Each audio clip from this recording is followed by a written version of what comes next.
right, man, we back. Goodfellas Sports TV. Make sure you hit that subscribe button, bell icon button, share the video. And Vasyl Lomachenko calls premier boxing champions businessmen.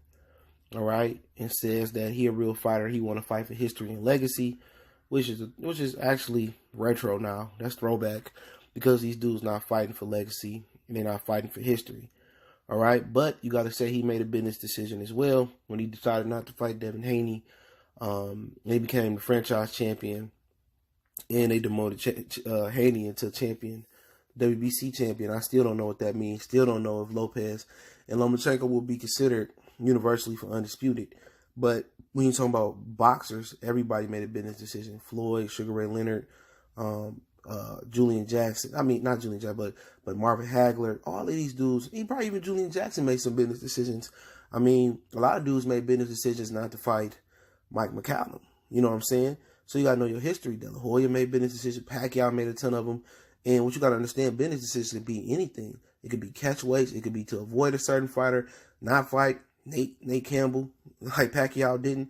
So, a lot of dudes make business decisions, especially when you have a matchmaker at a big promotional company. All right. So nobody's exempt from that. But at the end of the day, he called it spot on. All right. When people say, oh, Gervonta don't want to fight Loma. Oh, he ain't got to fight Loma. He only 25. When people co-sign that statement, that means you don't want the best fighting the best. And if you don't want the best fighting the best, or you don't want the biggest and the best fights out there, then how can you label yourself a hardcore fan? You can't even label yourself a casual fan. You something worse than that. You like a basement fan.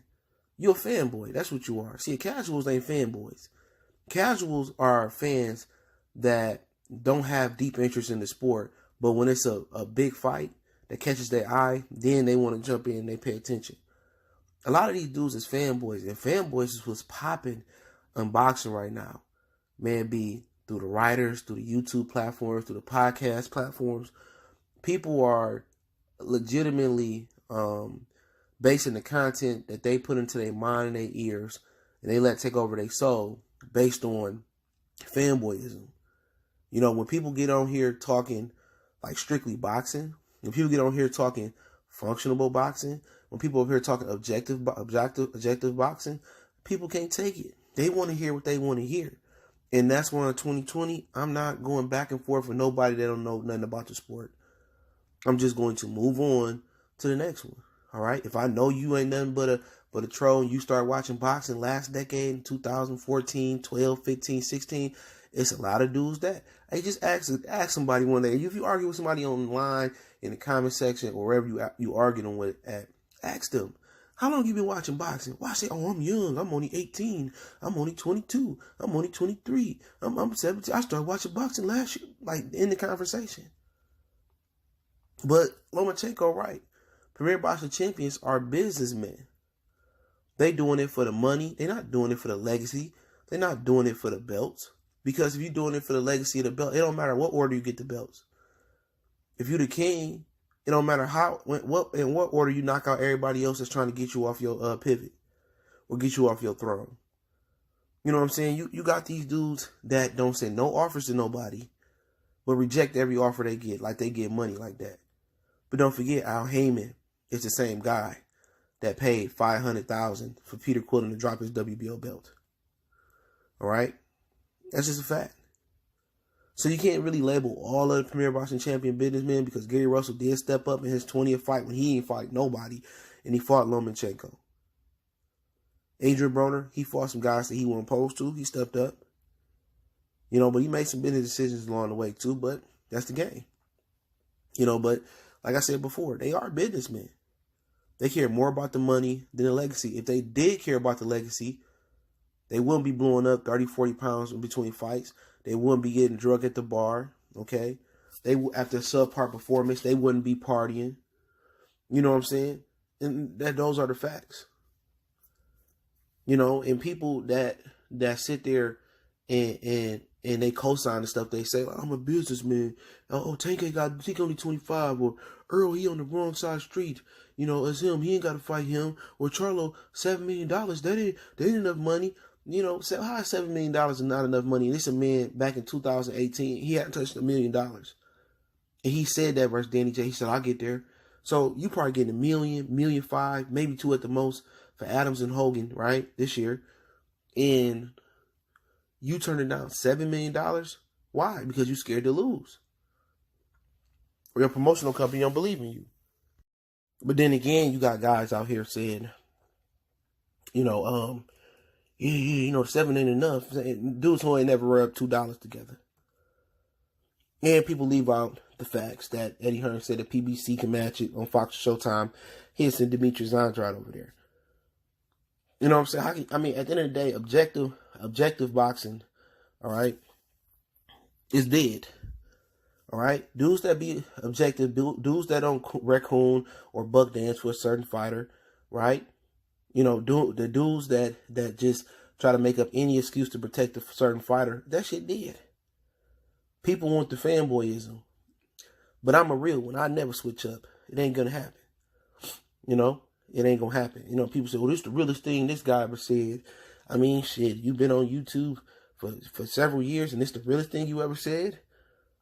And mind you, the realest things always said by certain YouTube channels are about the guys they don't like. You know what I'm saying? I can admit when I'm wrong. Hey, man, I was wrong on this guy. Whoop-de-whoop. But Lomachenko is absolutely right.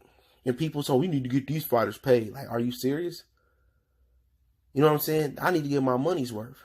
And if I get my money's worth, if I get the fights I want, they'll get paid in the process. That's the last thing I'm worried about. But people, you know, they argue that, oh, you know, this guy hasn't fought anybody.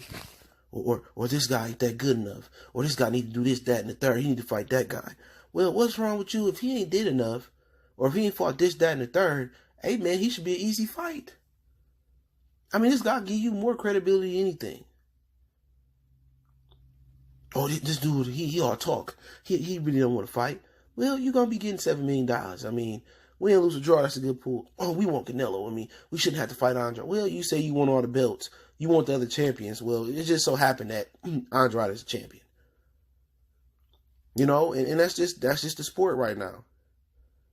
These dudes ain't in it for the hardware. They ain't in it for the legacy. They ain't in it for the International Boxing Hall of Fame.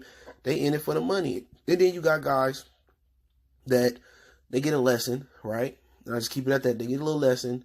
You know what? They get a second try of life, and they still out here doing the same dumb stuff. You know, they still doing the same dumb stuff. You know, they roar, I'm the king of the jungle, right? But then turn around and, oh no, I'm not fighting him right now. Like, if you're the king, you should take on the best fights. But Lomachenko, right? People say, well, Lomachenko 31, he in the race between time. I don't care what he is. If he represents what embodies the sport of boxing, I got to co-sign what he's saying. If he's speaking the truth, he is. He want to fight Tank. When people say he want to fight Tank, people say, oh, Tank young. He just run out. They make any excuse. These are these new boxing fans that came out of nowhere. And then when you say that about Anthony Joshua, oh, Joshua only got 24 fights. You know, then they go, oh man, you know, I don't care, he's a champion, he should be ready. But what about Tank? What about Errol? What about Jamal? See, you can't play both sides. You can't say something when it benefit one argument, and then when it don't benefit another argument, act like it don't exist. I'm telling you, these fanboy channels is what's popular in these streets, man. If you a fanboy of a certain fighter, people, no matter how stupid, or if nigga run a car into a pole, or and whatever he do, people gonna ride with it. This is the cocksucking era. And we still in it going to another decade. Be cocksucker free. You know what I'm saying? Keep it 100. Be objective about it. You know what I'm saying? They ain't got like me, but you know, you come here, you getting that real shit. You getting that real you getting the real chillings with all the stank and all the shit in them. You getting that real stuff, man.